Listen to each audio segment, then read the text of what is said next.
Saudações a todos, sou José Cláudio do Nascimento e hoje estudaremos um pouco sobre as perdas em fibras ópticas.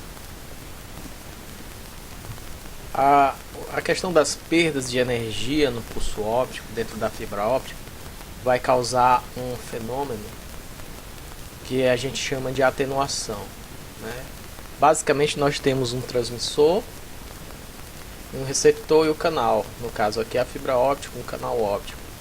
Então nós colocamos um pulso na entrada com uma determinada energia e ele vai perdendo amplitude, como você pode observar aqui nessa simulação. O pulso tem uma amplitude inicial e vai perdendo essa amplitude até o receptor. Então, tipicamente essa atenuação ela é dada em dB por quilômetro e ela é da ordem de 0,2 dB por quilômetro nas fibras ópticas tradicionais.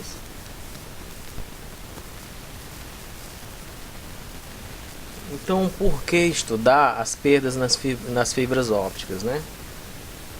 Primeiro de tudo, nós devemos lembrar que a dispersão na fibra óptica ela limita o desempenho dos sistemas de comunicação óptica, exatamente fazendo o alargamento dos pulsos à medida que eles vão se propagando dentro da fibra óptica.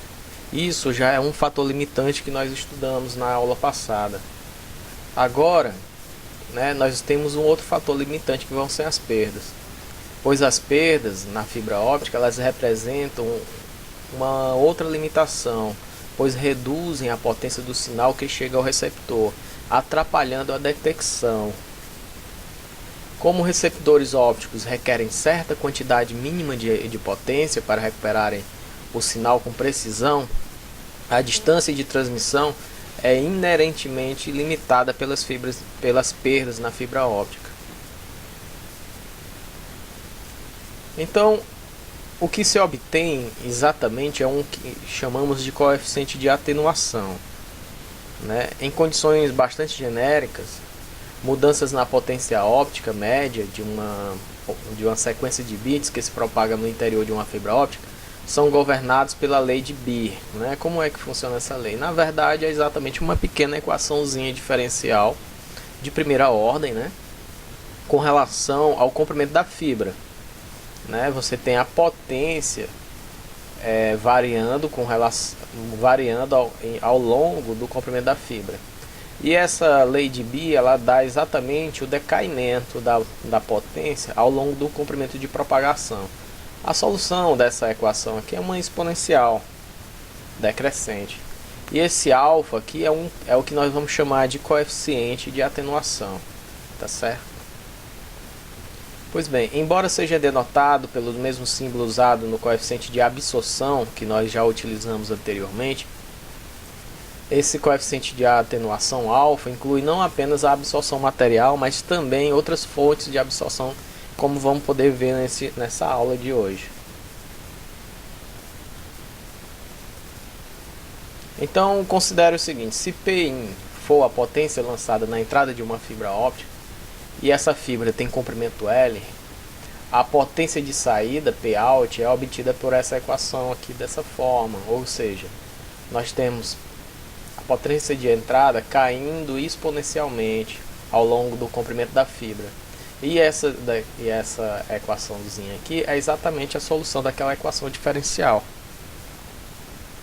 Então é comum expressar o alfa em unidades de dB por quilômetro, usando a seguinte relação.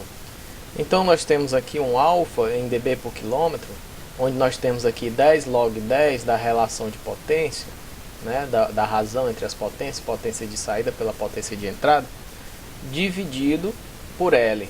Então esse 10 log 10 razão de potência aqui é exatamente o nosso valor em dB, e por quilômetro é exatamente o comprimento da fibra. Tá ok? Isso passa a ser referido como parâmetro de perda para a fibra óptica. As perdas em fibra dependem do comprimento de onda de luz transmitido. Isso é um fator que ainda não foi expresso aqui na equação de Beer.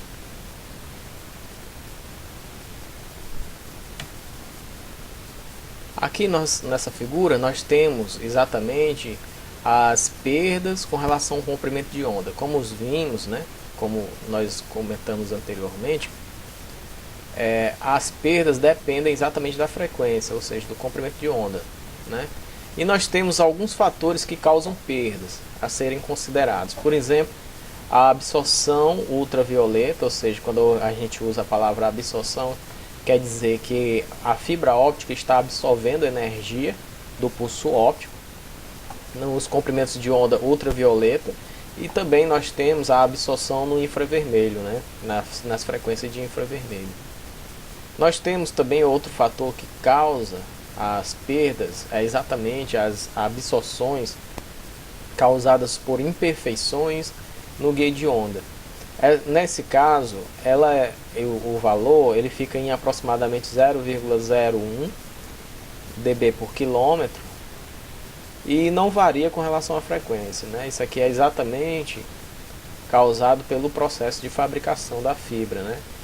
E nós temos o espalhamento Rayleigh, né? Esse espalhamento Rayleigh, ele tem uma característica, ele não vai exatamente causar uma absorção na fibra, mas ele vai espalhar a onda luminosa em alguns pontos onde a luz vai se colidir com as partículas de sílica mesmo, né? E esse espalhamento vai fazer com que a luz caia para a casca e da casca entre numa região de fuga. A gente vai estudar isso aqui um pouco melhor ainda, né? Então nós temos teoricamente a absorção no ultravioleta, o espalhamento Rayleigh, a absorção na região do infravermelho e as imperfeições da fibra, né?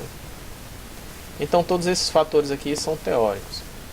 E também foi possível, né, feito uma análise experimental sem olhar muito para esses efeitos aqui, né? De uma forma geral, né, fez um experimento observando para alguns valores de comprimento de onda, fazendo a análise de 0,7 micrômetros até 1,8 micrômetros, na verdade até 1,7, de 0,7 até 1,7 micrômetros, e se observou essa curva aqui. Aqui nós temos essa região onde nós temos uma perda pequena, ou seja, nós temos aqui um vale que aproximadamente nessa região de comprimento de onda aqui, nesse ponto de aproximadamente 1,3 micrômetros, as perdas são baixas, né? Em torno de aqui, por exemplo, de 0,5 dB por quilômetro, um pouco mais de 0,5, né? Entre 0,7 dB por quilômetro. Já nessa região aqui, em aproximadamente 1,55 micrômetros, as perdas são menores, né? São exatamente aqui é o menor valor de perdas nesse vale aqui, né? E aqui é preferível fazer os projetos de fibra óptica para operarem com esse comprimento de onda, né, de 1,55 micrômetros. Então é preferível usar 1,55 micrômetros para as telecomunicações, né? Essa região aqui é o ideal para sistemas de comunicação óptica, tá ok? Então, o seguinte, as perdas em fibras são consideravelmente mais altas nos menores comprimentos de onda, ou seja, nessa região aqui, ela pode ultrapassar até 5 dB por quilômetro, né, na região do visível, tornando, nesse caso, essas frequências, ou seja, esses comprimentos de ondas, inadequados para transmissão de longa distância, tá ok? Um outro fator também importante, né, é o seguinte, quando nós escolhemos aqui 1,55 micrômetros, né, nós devemos observar quais são os tipos de contribuição mais importantes para as perdas na fibra óptica, né? Quais são os dois efeitos que estão contribuindo de forma mais significativa. A primeira que nós podemos ver é exatamente o espalhamento Rayleigh, né? Ou seja, ele está aqui nessa região de 1,55 bastante alto. A outra coisa também que nós podemos observar é exatamente a absorção material, ou seja, por causa de impurezas, né, imperfeições no guia de onda.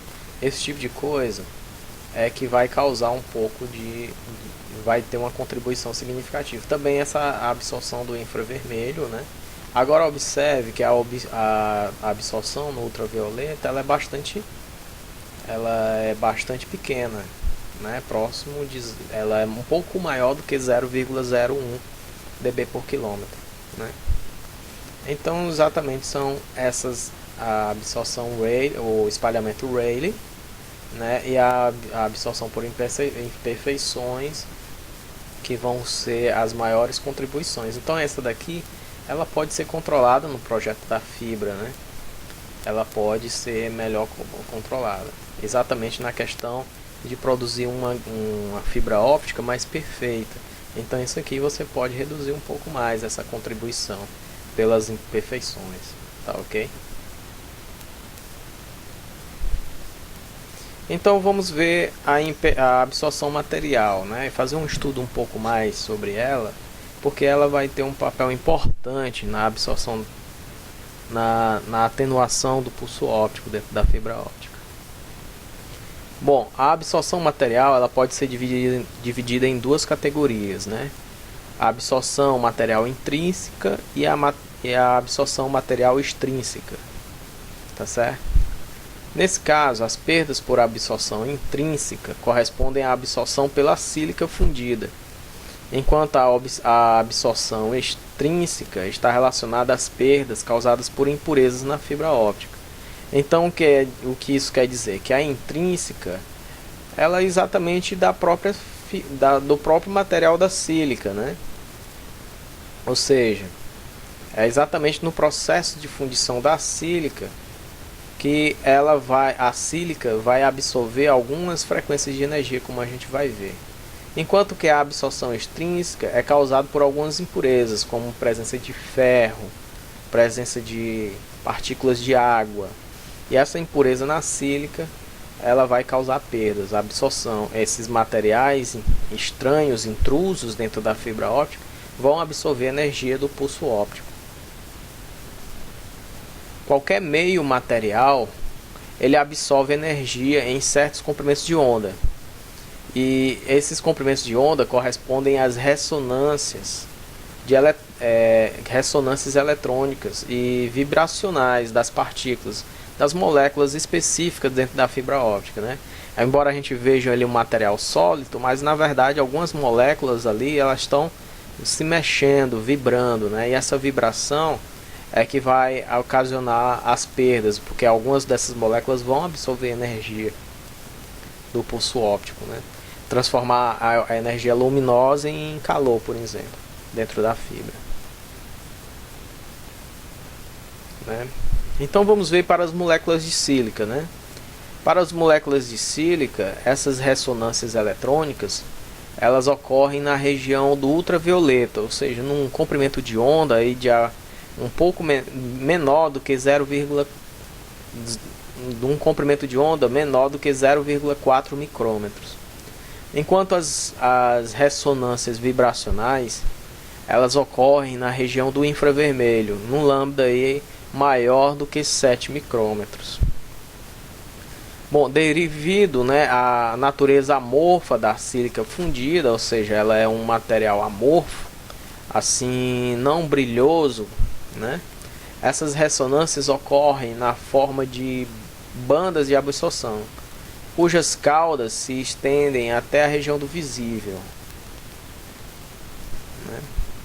A absorção extrínseca ela resulta da presença de impurezas, como eu havia falado antes, né? E essas impurezas são, na sua maioria, metais, né? Como ferro, cobre, cobalto, níquel, manganês, cromo, né? Eles absorvem fortemente alguns comprimentos de onda, né? Alguns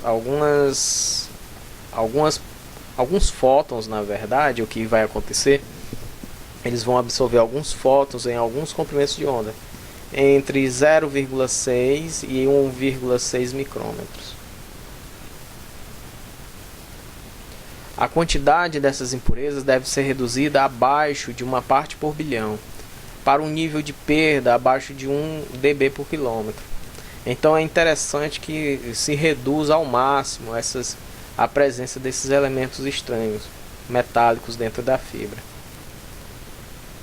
A principal fonte de absorção extrínseca em fibras ópticas é exatamente a presença de vapores de água. A ressonância vibracional do íon OH, ou seja, o oxigênio ligado no hidrogênio, ele vai acontecer nas proximidades de 2,73 micrômetros. Ou seja, esse íon vai estar lá solto dentro da fibra óptica, né? E quando passar um raio de luz, alguns fótons vão ser absorvidos por esse íon, né? E eles vão ficar oscilando e ficar ganhando energia, liberando energia. Então esse processo vai causar aí uma perda, né? Eles vão absorver energia de alguns fótons, retirando alguns fótons do pulso óptico, né? E os harmônicos na região de frequência onde isso vai acontecer vai ser exatamente nos comprimentos de onda de 1,39 em 1,24 e 0,95 micrômetros. Mesmo uma concentração de 1 parte por milhão pode causar uma perda de cerca de 50 dB por quilômetro em um comprimento de onda de 1,39, que é exatamente onde vai acontecer um pico aí de perdas, né? Como a gente vai ver daqui a pouco num gráfico. Mas em fibras modernas, a concentração do íon OH é reduzido abaixo de 10 a menos 8. Então veja aí que o processo de fabricação foi melhorado e já se conseguem fibras de alta qualidade, né? Então nesse tipo de fibra especial, o pico de 1,39 micrômetros ele chega a ser inferior a 1 dB, né? 1 dB por quilômetro. Aqui neste gráfico nós temos uma comparação entre a fibra seca e a fibra convencional. Nós temos na horizontal exatamente a variação do comprimento de onda de 1250 nanômetros até 1600 nanômetros. Tá certo?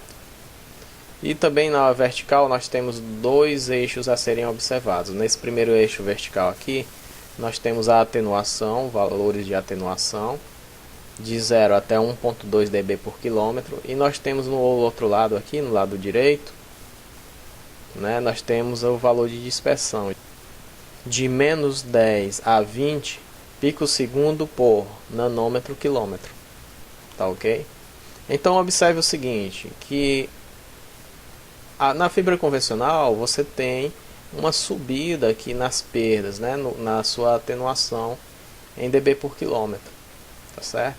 E observe que o pico ele se encontra exatamente em 1390 nanômetros, né, que é exatamente o nosso valor de 1,39 micrômetros.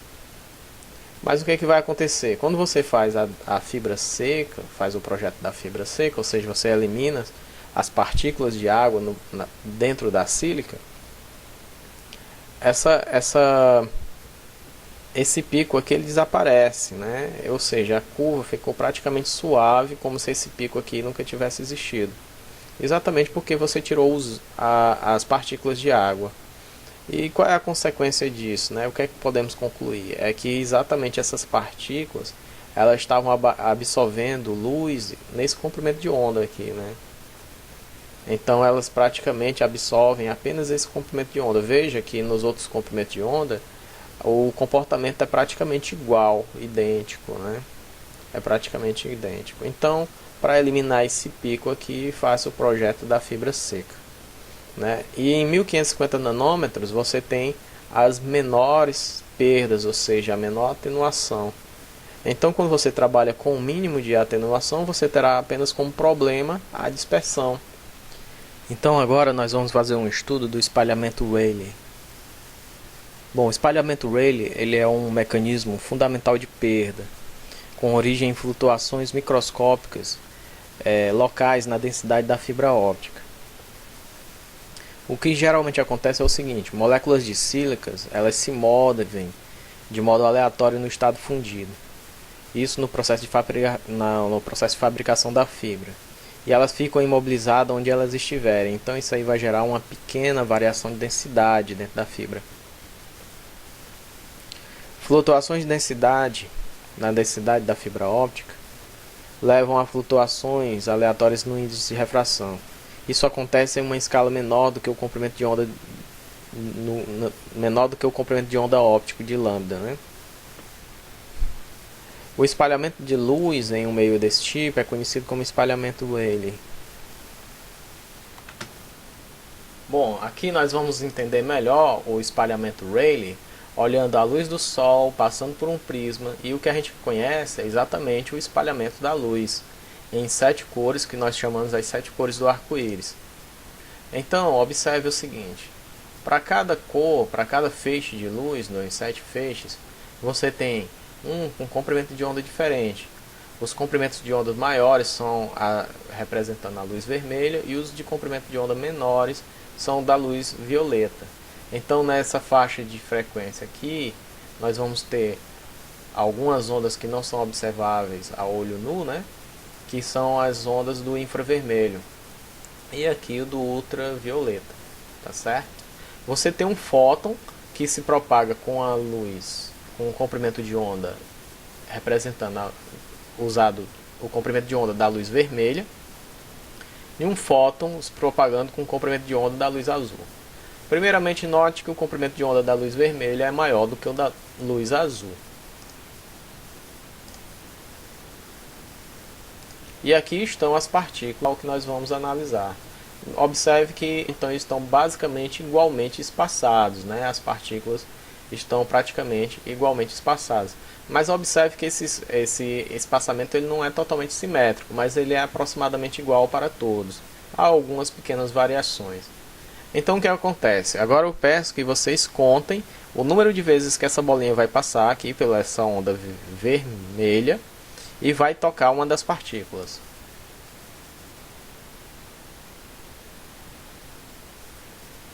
Observe bem.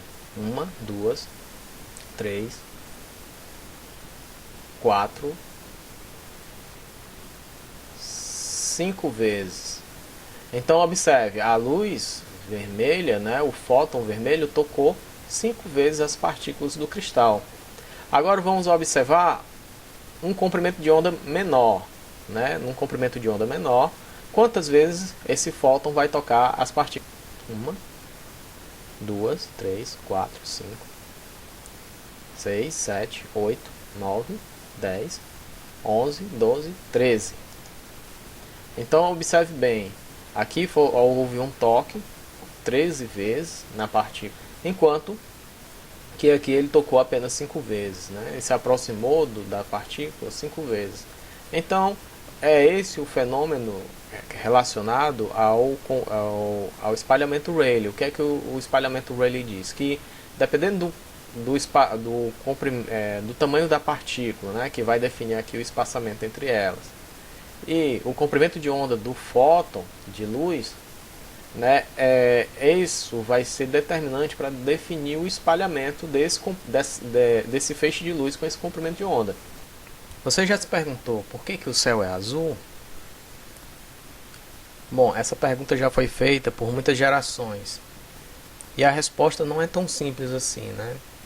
Ou seja, não era possível responder essa pergunta em gerações bem antigas. Antes do século XX, essa pergunta ainda era uma pergunta sem resposta.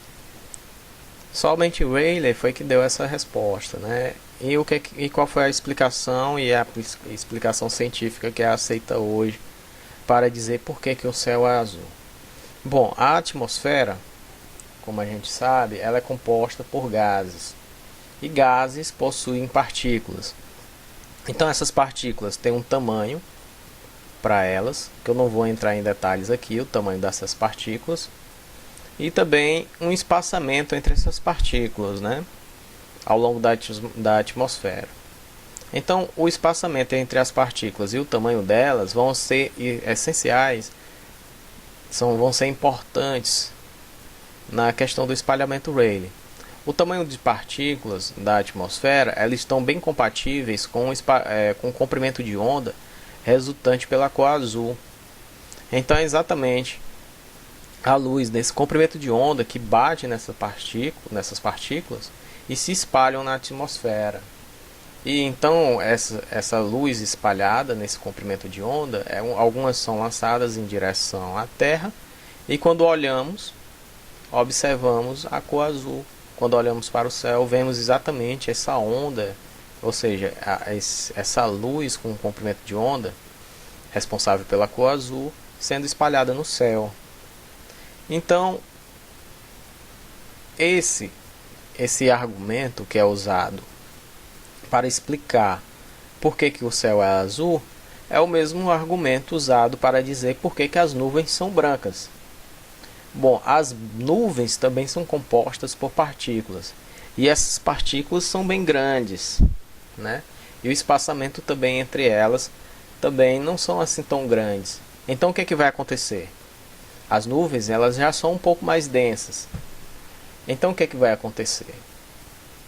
A luz vai bater na nuvem, né? E a nuvem, por ter partículas grandes e ser mais densa do que a atmosfera, vai espalhar ondas com diferentes comprimentos. São ondas, né? Então é por isso que quando olhamos para o céu e olhamos para as nuvens, vemos a cor branca. E é por isso que as nuvens são brancas. Então, quando você era criança, você já perguntou por que o céu é azul? Bom, essa pergunta muitas crianças fazem, né? Em um dia você obtém essa resposta. E talvez hoje você nem saiba essa resposta. Então você deve estar se perguntando, e o que é que tem a ver o espalhamento Rayleigh com as perdas dentro da fibra óptica, né? Então, para entender melhor, vou apresentar essa pequena simulação aqui. Observe o seguinte, né? A luz vai entrar dentro da fibra e aqui nós temos um laser, né? E essa aqui está propagando apenas um modo. Então o que vai acontecer? A luz vai bater em alguma partícula aqui dentro e vai sofrer o espalhamento Rayleigh. Então alguns comprimentos de onda vão voltar, outros vão ser jogados para a parte de cima da fibra em direção à casca, outros para a parte inferior e outros vão continuar se propagando normalmente. Então o que vai acontecer? É uma parte que vai em direção à casca, a tendência é fugir pela casca.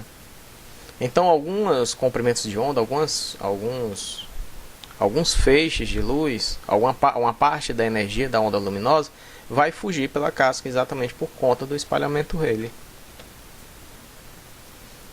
E é basicamente esse comportamento, né, esse pequeno efeito simples é que produz perdas na fibra óptica. A seção reta de espalhamento varia com lambda elevado a -4. Em consequência, a perda intrínseca de fibras de sílica devido ao espalhamento Rayleigh pode ser escrita dessa forma. Você pode ter que o espalhamento, o alfa, né, exatamente relacionado à perda, tem uma constante e o dividido por lambda a quarta potência.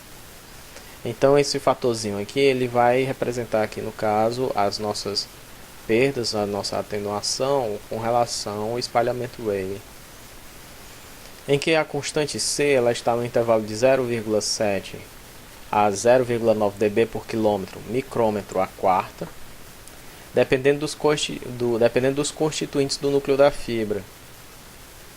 Bom, em lambda igual a 1,55 micrômetros, que é exatamente o comprimento de onda das fibras ópticas em telecomunicações, esses valores de C eles correspondem a um alfa R, né, que é exatamente essa constante aqui relacionada com a perda do espalhamento Rayleigh. Ela vai estar entre 0,12 a 0,16 dB por quilômetro.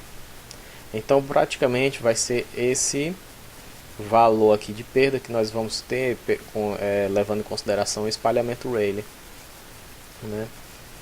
Então para comprimentos de onda maiores do que 3 micrômetros, a contribuição do espalhamento Rayleigh pode ser reduzida para menos de 0,01 dB por quilômetro.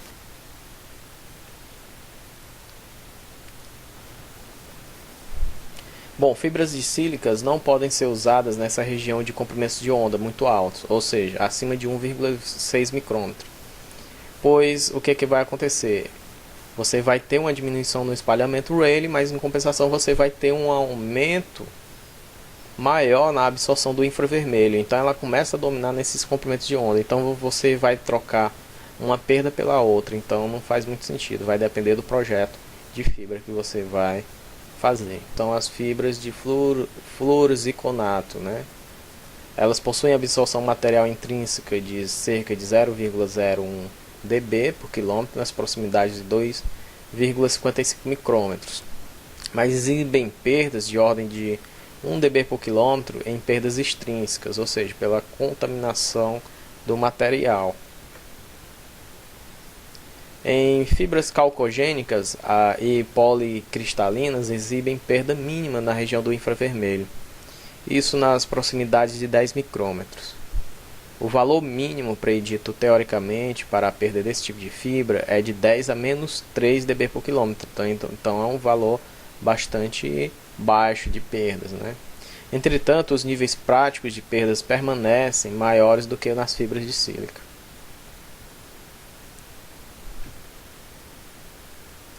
Então, outro fator que vai ocasionar perdas na fibra óptica são exatamente as imperfeições no guia de onda, né? Uma fibra monomodo ideal com perfeita geometria cilíndrica, ela guia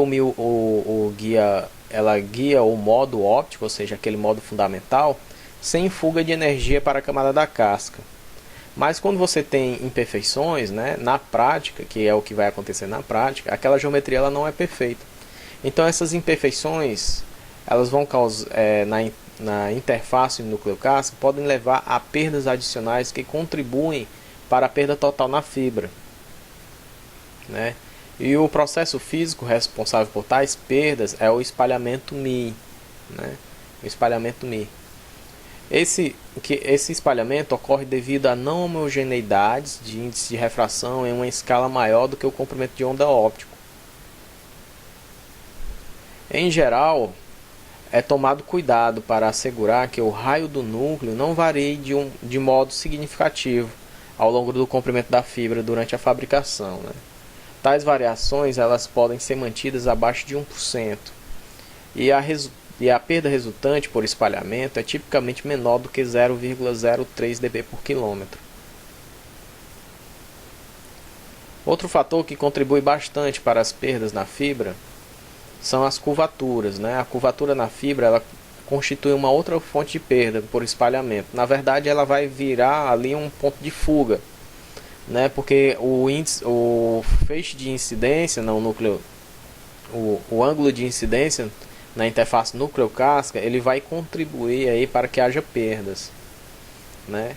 Então a perda por curvatura ela é proporcional a E elevado a menos R sobre RC, sendo R o raio de curvatura e RC um parâmetro que está relacionado com a curvatura da fibra.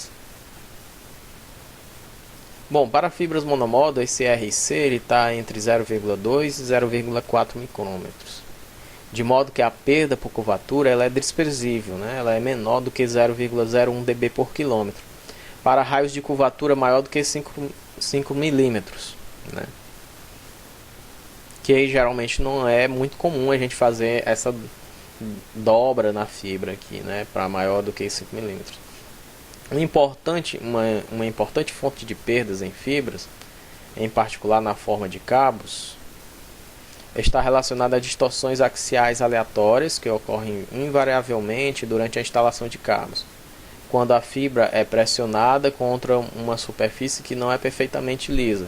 Ou seja, a ideia aqui é que você passa um cabo e esse cabo de repente ele tem que subir uma quina de calçada ou uma quina de tubulação, né? E às vezes ela é pressionada ali, ela cria uma pequena variação de curvatura, né?